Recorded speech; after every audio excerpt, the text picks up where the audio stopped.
te presentamos un trabajo acerca de las elecciones 2023 en Argentina.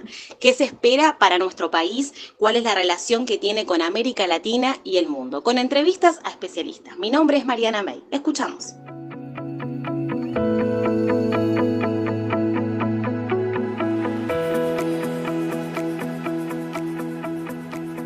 Te contábamos acerca del mecanismo de las elecciones primarias en Argentina y las elecciones generales.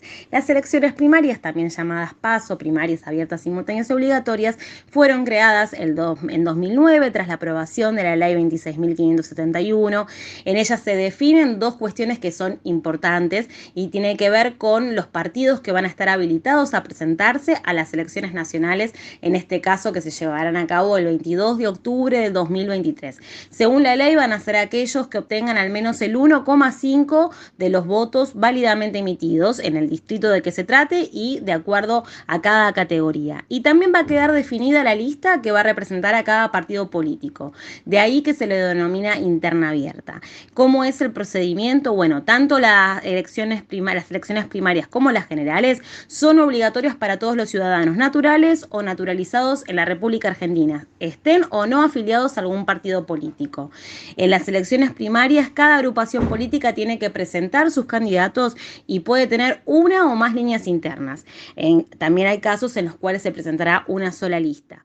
La ciudadanía va a elegir entre los candidatos de orden nacional, presidentes, senadores y diputados de las agrupaciones del partido que desee. Los partidos políticos presentan a todos sus precandidatos, a todos sus cargos a elegir, y los ciudadanos afiliados o simpatizantes de los partidos tienen que votar a sus precandidatos preferidos para competir por ese cargo. Un partido de coalición va a presentar, por ejemplo, 6 precandidatos para presidente de la nación y sale electo un candidato para poder competir en las elecciones generales. Cada agrupación debe obtener al menos el 1,5% de los votos válidos totales por cada categoría, y este mecanismo solo es tomado en cuenta para autoridades nacionales y cada provincia y municipio puede desdoblar sus elecciones, fijarlas, por ejemplo, en fechas diferentes. Esto es lo que estaría ocurriendo porque ya algunas provincias dijeron que iban a hacerlo, como por ejemplo el caso de La Rioja, que adelantará las elecciones provinciales para el domingo 7 de mayo. Se va a sumar a otras provincias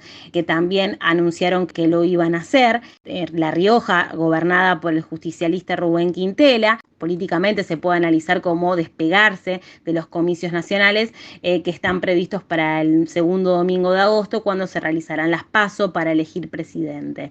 Hay provincias que se suman a la misma fecha, día 7 de mayo, como Misiones y Jujuy. Se podrían sumar a estas fechas también Tierra del Fuego, donde falta la confirmación del gobernador Gustavo Melella, pero el 7 de mayo estaría votando La Rioja, Misiones y Jujuy, de acuerdo a la posibilidad que da la misma ley, que es la ley 26.571, que es la ley de las PASO, las primarias abiertas, simultáneas y obligatorias, que le permite a los provincias y municipios fijar otra fecha de elecciones. En Misiones gobierna Oscar Herrera Aguad del Frente de la Concordia, que es aliado del gobierno nacional, y recordemos que en Jujuy está al mando de Gerardo Morales, que es de la coalición opositora de Juntos por el Cambio. Esto es lo que por el momento se sabe del calendario electoral 2023 y también del mecanismo que tiene que ver con las elecciones primarias y generales, y te lo contamos en Comunicante de hoy. Tenemos en línea a Gustavo González, politólogo. ¿Cómo ves el AMBA? Por ejemplo, ¿puede haber un desdoblar las elecciones? No, históricamente la provincia de Buenos Aires va en elecciones simultáneas. Sí. No hubo, desde la recuperación de la democracia, nunca hubo dos desdoblamientos de elecciones. La única vez que hubo una elección autónoma en la provincia de Buenos Aires fue en la reforma del proyecto de reforma de la Constitución de la provincia de Buenos Aires en el año 94, pero no hay posibilidad alguna ni material, en principio, por los recursos materiales y humanos que tiene. En la provincia de Buenos Aires son 135 municipios, Así que siempre han sido simultáneas y de hecho cada vez que hay elección hay una ley del Congreso de la Provincia de Buenos Aires que adhiere a la elección nacional. No, te pregunto esto porque, bueno, varias provincias ya anunciaron, inclusive el 1 de marzo hablábamos con el gobernador de Entre Ríos, Gustavo Bordet, y decía que, bueno, no descarta la posibilidad, de acuerdo a la ley electoral que lo permite. También puede ser a que no hay candidatos o los precandidatos son muchísimos, tanto de un lado como del otro, ¿no? No hay una seguridad de ir con un candidato, por lo menos por el momento, y que ese candidato gane y que los gobernadores se animen a apostar a eso. A diferencia de la provincia de Buenos Aires, la mayoría de las provincias desdobla su elección. Y eso ha sido siempre un juego también de negociación política del calendario electoral. En algunas provincias lo tienen, digamos, estipulado con el día prefijado de la elección, con lo cual eso es mucho más sano, y porque si no hay siempre especulación, porque si vos sos gobernador de la provincia y tenés un candidato a presidente que no te tracciona, entonces, sí, claro, ¿qué haces? Acelerás la elección antes. Si a vos te está yendo mal como en tu elección, bueno, la haces en el mismo día de la elección del presidente porque te va a traccionar, o la haces después, ¿no? Todo tiene su pro y su contra, por supuesto. Tener en cuenta que hay provincias que incluso tienen la capacidad de los intendentes de desdoblar su elección. Buenos Aires, cosa de varones con B larga. Claro. Varones es un título nobiliario, es un título que utilizaban, es más, no de una democracia, sino de una monarquía. Permanecían en el poder por gracia divina. Bueno, en la provincia de Buenos Aires no es por gracia divina, es por voto popular, pero de los 135 municipios que existen en la provincia, 98 intendentes se reeligieron. Y algunos de ellos hace más de 20 años que están en el poder. Y 2 municipios que no conocen otro nombre, que es el nombre del intendente, porque ha sido el único que ha gobernado. Y a veces incluso cuando dejan el cargo, porque se van a un ministerio o se van a algún lado, dejan efectivamente o a su hijo o a su hermano. Por lo tanto, Buenos Aires es cosa de varones, porque una ley electoral también lo permite las reelecciones indefinidas, permite un sistema electoral totalmente tramposo, que es muy técnico para hablarlo por la radio, pero se llama por cociente o jare con piso, que hace que los municipios pequeños, para acceder solo a un concejal, necesitan un piso mínimo de votos del 33%, y los municipios grandes de 8,66% solo para acceder a un concejal. Y la otra excepción de Buenos Aires, cosa de varones, es que es varones con B corta también. De los 135 municipios, solo 6 son gobernadas por mujeres, así que también es una cuestión de género, ¿no? En la provincia de Buenos Aires. ¿Qué te parece que va a tener de distinto estas elecciones? Va a haber paso competitiva, o sea, todo indicaría, pareciera como que los dos grandes frentes, tanto el Frente de Todos como el Cambiemos o Juntos, van a tener candidaturas alternativas y en algunos casos hasta podría tener 3 candidatos. Esto me parece que va a ser un dato interesante. El segundo dato, que un presidente que tiene la posibilidad de ser reelecto llega con poco poder político, entonces va a ser el primer presidente que quizás no tenga la posibilidad siquiera de presentarse a las PASO, por más que lo diga permanentemente. Casi todas las provincias mantienen el mismo esquema. Santa Cruz gobierna el mismo partido político desde el año 45, Neuquén, el Movimiento Popular Neuquino, hace 70 años que gobierna, Formosa desde el año 91 la misma persona y del año 45. Es decir, si ustedes son muy pocas las que tienen alternancia. ¿Y eso por qué? Porque quien tiene el poder es muy difícil ganarle. Y en este caso, lo que va a ocurrir es que el candidato presidencial oficialista no va a ser el presidente de la nación, y más bien se va a tratar de distanciar del presidente de la nación. Va a jugar a opositor del presidente de la nación adentro del mismo frente. Así que estos dos datos me parecen hasta hoy llamativos. Seguramente cuando nos acercaremos a agosto vamos a tener el panorama mucho más claro y nos vamos a encontrar con nuevas variables interesantes para ver. Vamos a la actualidad y en realidad al análisis, porque tenemos en línea a Lucas Niegovic.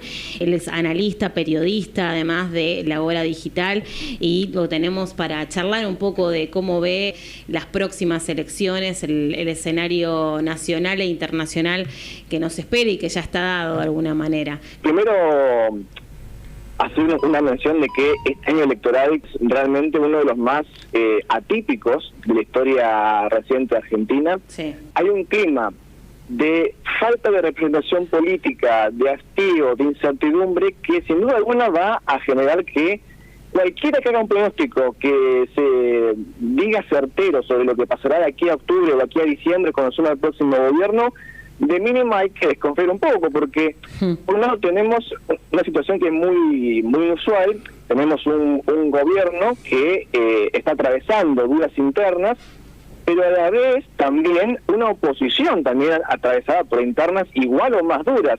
Hay una proliferación de precandidatos y pareciera hoy en día que casi que el único requisito para ser tal es estar vivo y estar en Argentina. Claro. Porque esto genera un fenómeno muy extraño, porque hablando al día de hoy, a 10 de marzo, uno podría señalar que existen condiciones objetivas para que el peronismo, que está en el poder, tenga una elección complicada cuanto mínimo. Sin embargo, eso tampoco garantiza que las pierda. Recordemos que en política no siempre un mal desempeño significa perder. Depende mucho del contexto en el que uno recuerde o en el que uno se esté moviendo. ¿Cómo ves a nivel regional y a nivel internacional que puede participar la Argentina? ¿Cómo nos va a parar estas nuevas elecciones? ¿O cómo nos está parando, no, políticamente? Bueno, esa es una buena pregunta y es un tema muy delicado, porque si en Argentina no hay certezas de acá a un par de meses, la realidad es que el mundo tampoco está mucho más tranquilo. Particularmente en la región, sí, hay una oleada de aire fresco con la asunción de Lula da Silva venciendo a Jair Bolsonaro en las elecciones del país carioca. Sin embargo, Lula tampoco llega en una posición muy cómoda. Recordemos que tiene un poder legislativo bastante cooptado por sectores de la oposición, sectores de derecha muy férreos, que le van a poner bastantes trabas a las iniciativas del gobierno del líder del PT, sin duda. Pero además de la oposición parlamentaria, Lula tiene otro problema quizás aún más grave, que es el avance de la ultraderecha en las calles. Un movimiento de ultraderecha que capaz no tiene un liderazgo tan marcado como si seguimos a Bolsonaro, sino que son elementos de extrema derecha nacionalistas, con tintes también hasta religiosos, muy similar al fascismo. De hecho, muchos de ellos han posado haciendo el saludo nazi abiertamente, sin siquiera ruborizarse, y eso con una capacidad real de daño real. Tal cual. Y ese fenómeno, bueno, en Europa se vio también, digamos, hay una derecha que ganó elecciones en la región, en nuestro país, en Brasil, como vos estás comentando. ¿Cómo lo analizás? ¿Como una crisis de representación, crisis de liderazgo? Es un poco de ambas cosas. Hay una crisis de representación política que los gobiernos de Occidente vienen arrastrando desde ya finales de los años 80 hasta la actualidad, y también de una crisis no de liderazgos, sino de renovación de los liderazgos. Liderazgos políticos existen, y hay ejemplos muy marcados. El tema es que hay un problema en el recambio generacional de estos liderazgos. Lo que hay sí es evidentemente un nuevo avance de sectores de la ultraderecha a nivel internacional, que se nutre de las dos cosas. Se nutre de la frustración de los gobiernos conservadores y promercados que no han solucionado los problemas económicos de la sociedad, de las distintas sociedades, por un lado, pero también de la frustración de ciertos gobiernos que uno podría caracterizar como progresistas, si quiere, que aunque han avanzado en materias de derechos sociales, tampoco han resuelto los problemas estructurales de fondo. Vamos a hablar con Luis Alén, ex subsecretario de Protección de Derechos Humanos, una vastísima carrera, abogado por la Universidad de El Salvador, profesor de Derecho en Información en la Universidad de Buenos Aires. Actualmente dirige la licenciatura en Justicia y Derechos Humanos en la Universidad Nacional de Lanús. ¿Cómo ves vos los derechos humanos en América Latina de cara a un año que, bueno, no solamente en Argentina, sino en varios países de Latinoamérica hay elecciones? Bueno, la cuestión de la vigencia plena de los derechos humanos en América Latina es una cuestión que tiene marchas y contramarchas, ¿no? Esta es una región que ha sufrido distintos procesos de violación masiva y sistemática de los derechos humanos, como los que se dieron desde mediados de la década del 60 y hasta la década del 80, con lo que fueron las dictaduras que existieron en la región y la implementación de planes represivos como el Plan Cóndor, ¿no?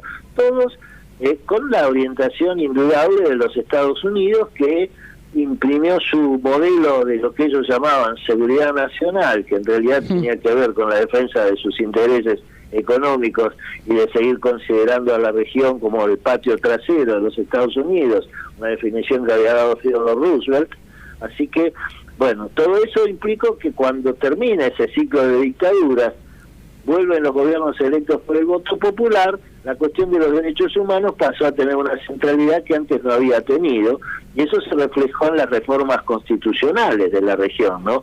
Reformas que hubo en prácticamente en toda la región, en México, en Brasil, en Argentina, en Ecuador, en Bolivia, con especial mención a estas últimas dos, porque son constituciones que trataron cuestiones asociadas con el modo cultural que tenían los pueblos originarios, ¿no?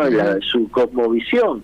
Por ejemplo, la Constitución de Ecuador reconoce como sujeto de derecho a la Pachamama, la Madre Tierra. Siempre hay que tener en cuenta que, bueno, que el proceso de conformación de los estados nacionales en América fue muy diferente del proceso europeo, y además toda la situación de los pueblos originarios que se va dando, bueno, es algo que todavía no está totalmente resuelto y que hay que mirar con mucha atención, porque hay las fuerzas de derecha que proliferan en determinados momentos en la región. En nuestro país tenemos no solo Juntos por el Cambio, sino toda esta experiencia de Milei y Espartes, sí, se definen como antiderechos, han tenido participación activa en todo lo que fue el combate contra la ley de interrupción voluntaria del embarazo, tienen legisladores negacionistas que apoyan descaradamente a la última dictadura genocida, con el caso de Victoria Villarruel, o las declaraciones de López Murphy también, y las recientes declaraciones de Larreta en contra del movimiento feminista. Son cosas a las que hay que prestar mucha atención, porque proliferan los discursos de odio, los discursos discriminatorios que encuentran eco rápidamente en medios hegemónicos y que contribuyen a establecer un estado de tensión en el cual se producen hechos como el atentado, por suerte no concretado, contra la vicepresidenta, contra Cristina Fernández de Kirchner, ¿no?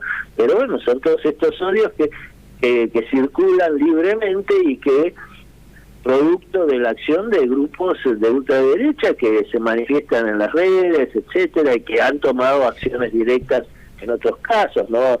Que bueno, además hay toda una discusión en este año, porque bueno, se cumplirían 40 años del retorno de los gobiernos electos por el voto popular, y finalmente se habla de 40 años de democracia. En realidad, la democracia no se puede reducir solamente al ejercicio del sufragio, ¿no? Que por supuesto es una parte importante, ¿no? Y a la estabilidad de los gobiernos, más o menos, o por lo menos sus reemplazos dentro de mecanismos legales, porque recordemos que Alfonsín no terminó su mandato, sino que tuvo que entregar el gobierno anticipadamente. Que lo mismo ocurrió con el gobierno de la Alianza, Fernando de la Rúa, y todo el proceso posterior. O sea que dentro de todo sí se mantuvo una estabilidad institucional, pero que las políticas de esos gobiernos hayan sido democráticas es un gran punto de discusión. Comunicante de hoy, el magazine periodístico que resume la semana y te prepara para el fin de semana. Entrevistas que querés oír, con Mariana May. Esta fue una investigación acerca de las elecciones 2023 en Argentina y su relación con Latinoamérica y el mundo. Mi nombre es Mariana May y las redes son @MarianaMayPeriodista.